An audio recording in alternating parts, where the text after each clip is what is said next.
नमस्कार दोस्तों, मैं हूं लोकेंद्र मिश्रा और आप सबका स्वागत है इस वीडियो में। यूपीपीएससी मेंस 2021 जीएस पेपर 4 के बारे में बात करेंगे इस वीडियो में। इस वीडियो का पीडीएफ प्राप्त करने के लिए डिस्क्रिप्शन में हमारे टेलीग्राम चैनल का लिंक है, उससे जुड़ जाइए। वहां पर पीडीएफ अपलोड कर दिया गया है। तो चलिए बात करते हैं। इसमें भी सेक्शन ए और सेक्शन बी, 2 सेक्शन हैं। हर एक सेक्शन में 10 क्वेश्चन हैं और आपको सारे क्वेश्चन ही करने हैं। बात करते हैं सेक्शन ए की। तो इसमें जो पहला प्रश्न है वो है, does individual morality having a bearing effect on the decision of public life? क्या वैयक्तिक नैतिकता का प्रभाव लोक जीवन के निर्णयों पर पड़ता है? 8 नंबर का ये क्वेश्चन है। इसका मतलब है आपको 125 शब्द में लिखने हैं। दूसरा प्रश्न, महात्मा गांधी के मत के अनुसार वे कौन से आवश्यक सद्गुण हैं जो एक आदर्श मानवीय नैतिक व्यवहार हेतु उत्तरदायी होते हैं? विवेचना कीजिए। क्वेश्चन नंबर 3 है, भ्रष्टाचार, सरकारी राजकोष का दुरुपयोग, प्रशासन की अक्षमता एवं राष्ट्रीय विकास में बाधा उत्पन्न करने का कारण है। इस कथन के परिप्रेक्ष्य में सार्वजनिक जीवन में भ्रष्टाचार रोकने के उपाय बताइए। क्वेश्चन नंबर 4, इसके 2 पार्ट हैं। लोक सेवा के संदर्भ में निम्नलिखित की प्रासंगिकता का निरूपण कीजिए। नैतिक शासन, और दूसरा है लोक जीवन में सत्यनिष्ठा, probity in public life. Question number 5 जो है ये आप देखिए, ये जो प्रश्न है, दुग्ध व्यवसायियों के संगठन द्वारा एक शांतिपूर्ण धरना दिया जा रहा था। पुलिस अधीक्षक पुलिस कर्मियों को निर्देशित करते हैं कि वे संगठन को किसी प्रकार की हिंसा न करने दें। पुनः वे कहते हैं कि यदि आवश्यकता हो तो उन्हें पाठ पढ़ा दें। देखिए, ध्यान दीजिएगा, पाठ पढ़ा दें। एक तैनात पुलिसकर्मी धरना देने वाले व्यक्ति से बहस करता है और पिटाई कर देता है। कारण पूछने पर वह कहता है कि पुलिस अधीक्षक ने पाठ पढ़ाने के लिए कहा था। उपर्युक्त प्रकरण के परिप्रेक्ष्य में पुलिस अधीक्षक तथा पुलिस कर्मियों की नैतिक आचरण की टिप्पणी करिए। अब यहाँ पर ये जो वर्ड है पाठ पढ़ा दीजिए, इसको हम लोग सीधे सीधे बोलते हैं कि पाठ पढ़ा देना। पाठ पढ़ा देना का मतलब क्या है? उसकी पिटाई कर देना।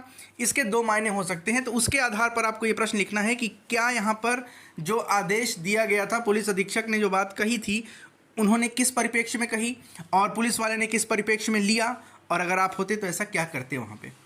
ठीक है, इसके आधार पे आपको आंसर लिखना है। क्वेश्चन नंबर 6, मनोवृत्ति को परिभाषित कीजिए तथा मनोवृत्ति की अभिक्षमता के ऐतिहासिक परिप्रेक्ष्य संबंधों की विवेचना कीजिए। Define attitude in historical perspective and discuss the relationship between aptitude and attitude.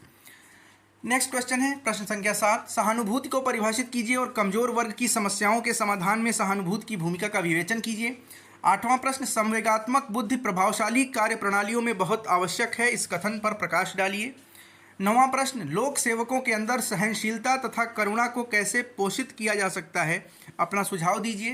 प्रश्न 10, विभेद कीजिए, मतलब अंतर कीजिए वस्तुनिष्ठता एवं निष्ठा में, अभिवृत्ति की संरचना एवं प्रकारों में। प्रश्न संख्या सेक्शन बी में आते हैं। भारतीय समाज में परंपरागत मूल्य क्या हैं? What are the traditional values in Indian society? How does it differ from the modern values? Explain. Question number 12 है, what are the ethical preservations? What are the ethical perversions of private sector? Describe the 3 options of ethical life. निजी क्षेत्र की नैतिक विकृतियां क्या हैं? नैतिक जीवन के 3 विकल्पों का वर्णन कीजिए। 13वां प्रश्न, वर्तमान प्रशासनिक संरचना में गुणात्मक सेवा प्रदान करने के लिए क्या कार्य संस्कृति में बदलाव आवश्यक है? तर्क सहित उत्तर दीजिए। 14वां प्रश्न, क्या लोक प्रशासन पर न्यायिक नियंत्रण आवश्यक है? लोक प्रशासन पर संभावित न्यायिक नियंत्रण के विभिन्न रूपों की व्याख्या कीजिए। 15वां प्रश्न जो है ये फिर एक केस स्टडी है। राम मूर्ति एक सरकारी कर्मचारी है तथा अपने वृद्ध माता पिता के साथ इंदौर में रहते हैं। एक दिन भ्रमण के दौरान 11 वर्ष के एक अनाथ बालक से उनकी मुलाकात हो जाती है। वह दयनीय स्थिति में एक बेघर बालक था जिसकी देखभाल करने वाला कोई नहीं था। राममूर्ति उस बालक को अपने घर ले आते हैं और प्रस्ताव रखते हैं कि यदि वे राममूर्ति के वृद्ध माता पिता की देखभाल करेगा तो वे उसकी आवश्यकता अनुसार दैनिक मजदूरी देंगे तथा शिक्षा की भी व्यवस्था करेंगे। नैतिक दृष्टिकोण से राममूर्ति के आचरण का मूल्यांकन कीजिए। अब इस प्रश्न में, इस केस स्टडी में 2 तरह से आप मूल्यांकन करिए। 2 पक्ष हैं राममूर्ति के। अगर हम नैतिकता की बात करें तो 2 पक्ष हैं। एक तो उसने उस गरीब आदमी को लेकर आ गया, बच्चे को, तो एक तरह से अच्छा हुआ। दूसरा अगर आप देखें, इसका दूसरा एस्पेक्ट देखें तो वो उस गरीब बच्चे को लेकर आ तो गया है लेकिन उससे मजदूरी करा रहा है किसी न किसी रूप में। तो ये बाल मजदूरी वाला कॉन्सेप्ट भी आ गया। हालांकि वो शिक्षा भी देगा और खाना पीना भी देगा, लेकिन कराएगा क्या? मजदूरी कराएगा। अब यहाँ पर उसने क्या सही किया, क्या गलत ये जो प्रश्न है इसमें 2 एस्पेक्ट है, जैसा कि मैंने बताया आपको।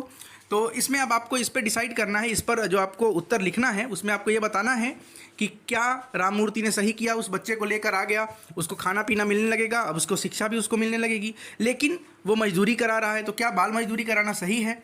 आगे बढ़ते हैं। 16वां प्रश्न, मानव के नैतिक एवं राजनीतिक अभिवृत्ति से आप क्या समझते हैं, आप इन्हें वर्तमान राजनीतिक परिदृश्य में किस प्रकार उचित सिद्ध करेंगे।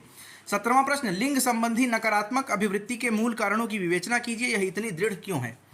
18वां प्रश्न है, सामाजिक समस्या के प्रति व्यक्ति की मनोवृत्ति निर्माण को प्रभावित करने वाले कारकों की उपयुक्त उदाहरणों की सहायता से विवेचना कीजिए।